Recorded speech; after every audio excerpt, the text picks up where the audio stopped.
Have you ever had anything bring you to the point that you wasn't sure if you could get out of this?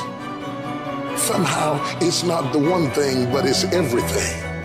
It's everything you went through all the years before, and to find out that the things are never going to stop coming at you, that finally brings you to the point that you say, you know what, I'm not sure I want to get up out of the bed in the morning if all I got to face is another fight. This is for those of you who are going through the fight.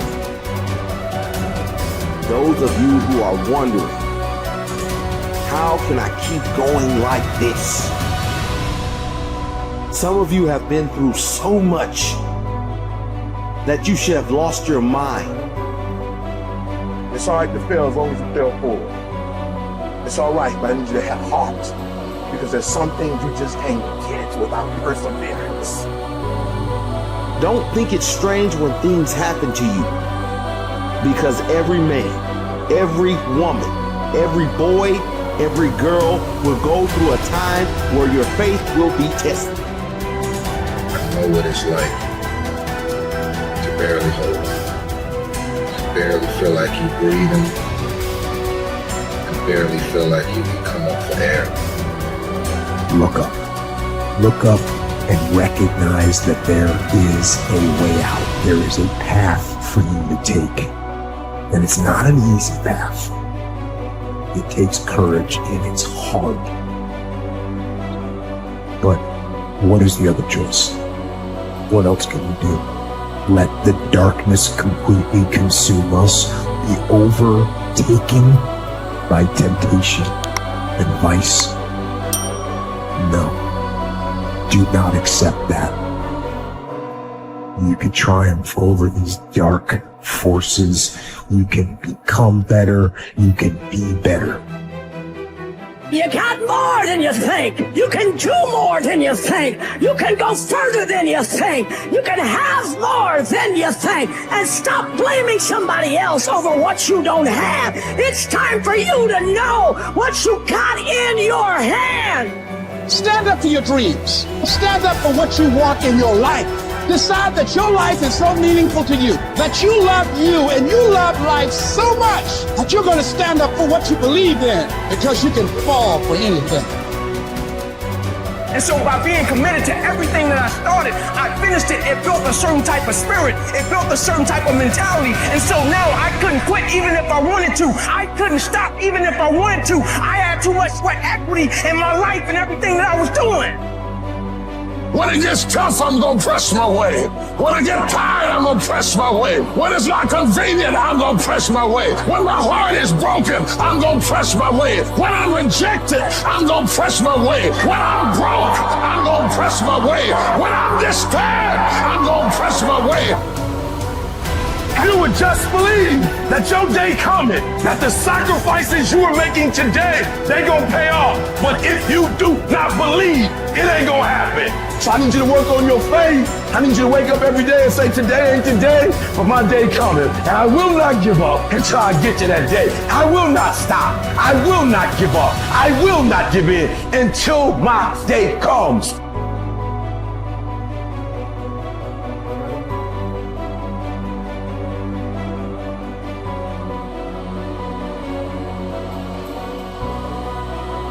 This is another concept which has made its rounds in the world, that something else should motivate you to do what you're doing. If what you are doing is significant enough, you don't need any other thing to motivate you. If what you are doing is truly significant to life, why do you need another motivation to make that happen? If you really understand and experience that what you are doing is truly important for every life around you, you don't need a motivation. Life just goes on. See, does your heartbeat need a motivation to keep it going? I'm asking you. All the life processes is not asking for any motivation, isn't it? Monsoon is coming. Any motivation? No, it's coming year after year. It's the natural process is going on. Simply like that. In you and me, life is on.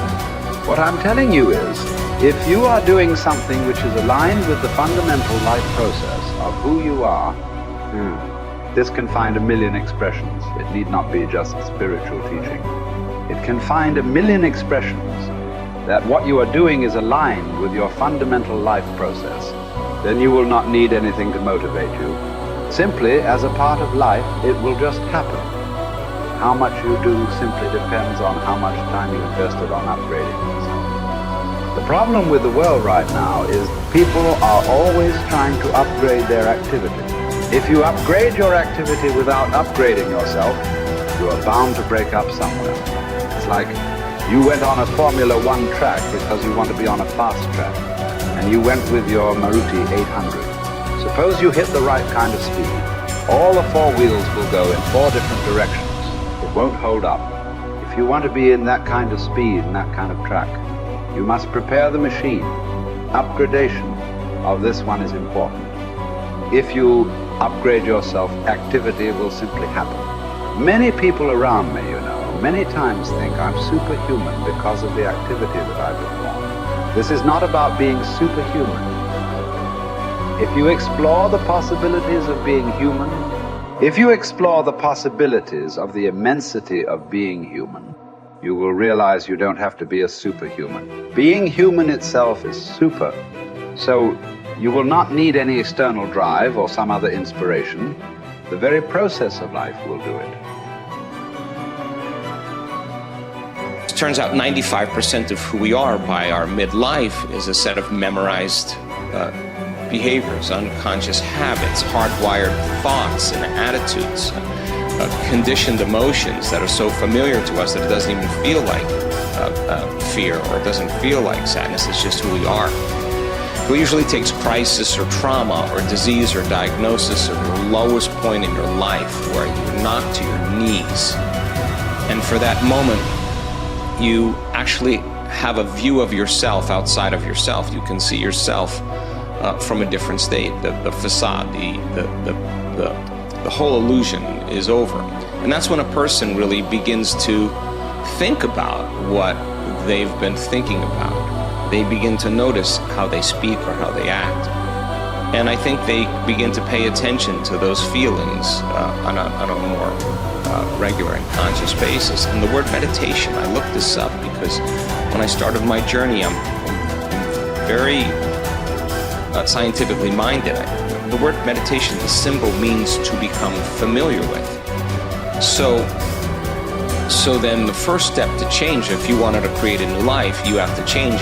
To change your personal reality, you have to change your personality. And the first step is consciousness or becoming aware. So the moment you become conscious of your unconscious thoughts, the moment you become aware of your automatic reflexive habits and your emotional reactions, the moment you can become so conscious of those unconscious states of mind and body that you don't go unconscious again, so familiar with those states. And how many times do we have to forget or go unconscious till we no longer forget or go unconscious and we stay conscious? That's lighting a match in a dark place. And most people, when they do meditation, they actually think, when those voices come up and when the chatter starts and those emotions start, they actually think that they're doing their meditation wrong.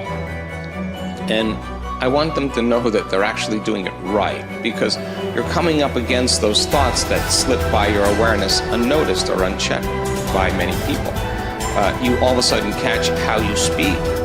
And people say, if I really want to be happy, let's think about this. I don't want to complain. I don't want to blame. I don't want to make excuses. I don't want to feel sorry for myself. I'm going to stop that. Now that's breaking a habit of being yourself. That takes a lot of energy and a lot of awareness. And our environment then, the circumstances, our environment are always available for us to think and feel equal to everything in our life, So the environment for many people, as we said earlier, controls the way they think and feel. So when they respond to their coworker, when they respond to the news, when they respond to the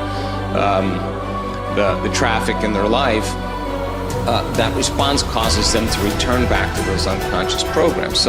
But sitting in a meditation and really sitting in the fire and believing that there's something on the other side of that thought, believing that there's something on the other side of some behavior or some emotion that makes us feel a certain way. That's stepping into the unknown, and it takes us disconnecting from the environment. That's what meditation is about. Playing music or hearing nothing, or closing your eyes and not eating, not smelling, not tasting, not feeling with your body. You're putting your body away and you're not letting it be the mind or the program. You're making it sit still. You're training the animal, right?